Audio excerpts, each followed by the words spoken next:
Friends, இன்னைக்கு MK மொபைலில் வந்து பார்த்தீங்கன்னா ஓப்போ A1K இந்த மொபைலுக்கு வந்து பார்த்தீங்கன்னா டிஸ்பிளே சேஞ்ச் பண்ணி கஸ்டமர் வந்திருக்காங்க. நம்ம டிஸ்பிளே சேஞ்ச் பண்ணி கொடுக்க போகிறோம். நம்ம கடை வந்து பார்த்தீங்கன்னா திருப்பூரில் காந்தி நகரில் இருக்குது. உங்களுக்கு மொபைல் டிஸ்பிளே சேஞ்ச் பண்ணி வச்சிங்கன்னா ஸ்க்ரீனில் திரும்ப வந்து வாட்ஸ்அப் பண்ணுங்கள். என்ன மொபைல் மாடல் என்னட்டு அதுக்கான டீட்டெயில்ஸ் கண்டிப்பாக நாங்கள் சொல்லிடுவோம். அதுபோக பார்த்தீங்கன்னா அன்பான வாடிக்கையாளர்களுக்கு வந்து அன்பான வேண்டுகோள். அந்த கடையில் 10 பொருள் ஃப்ரீயாக தராங்க, இந்த கடையில் 10 பொருள் ஃப்ரீயாக தராங்க அப்படின்னு சொல்லிட்டு வர்றாங்க.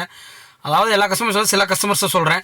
அது வந்து பார்த்திங்கன்னா ஒரு ஸ்கேமு, மக்களை வந்து ஏமாத்துறதுக்குண்டான ஸ்கேமு. ஆக்சுவலாக வந்து கம்மியான ப்ரைஸில் டிஸ்பிளே தான் இருக்கும். அதை வந்து பார்த்திங்கன்னா உங்கள்கிட்ட ட்ரிபிள் மடங்கு சொல்லி, அதாவது 3000 மேலே தான் சொல்லுவாங்க, 4000 மேலே தான் சொல்லுவாங்க. அதுக்கு வந்து பார்த்திங்கன்னா 5 பொருள் ஃப்ரீயாக தரேன், 10 பொருள் ஃப்ரீயாக தரேன்னு சொல்லிட்டு உங்கள்கிட்ட வந்து பார்த்திங்கன்னா அந்த பொருளுக்குண்டான காசையும் வாங்கிட்டு டிஸ்பிளே சேஞ்ச் பண்ணி கொடுத்துறாங்க. அதுவும் பார்த்திங்கன்னா அந்த டிஸ்பிளே வந்து குவாலிட்டியாக போடுறதும் கிடையாது. கம்மியான மட்டமான ஒரு டிஸ்பிளே போட்டு கொடுத்து உங்களுக்கு 10 பொருள் ஃப்ரீயாக கொடுத்தோன்னே நீங்களும் வாங்கிட்டு போயிடுறீங்க.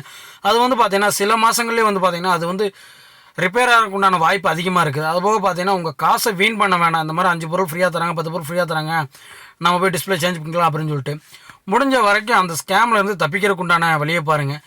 ஏன்னா நல்ல கடையாக போய் பண்ணுங்கள், நான் வேணான்னு சொல்லலை. பட் முடிஞ்ச வரைக்கும் அந்த ஸ்கேமில் வந்து தப்பிக்க பாருங்கள். ஏன்னா ஃப்ரீயாக தராங்கன்னு சொல்லிட்டு போய் நீங்கள் ஏமாற வேண்டாம். தேங்க்யூ.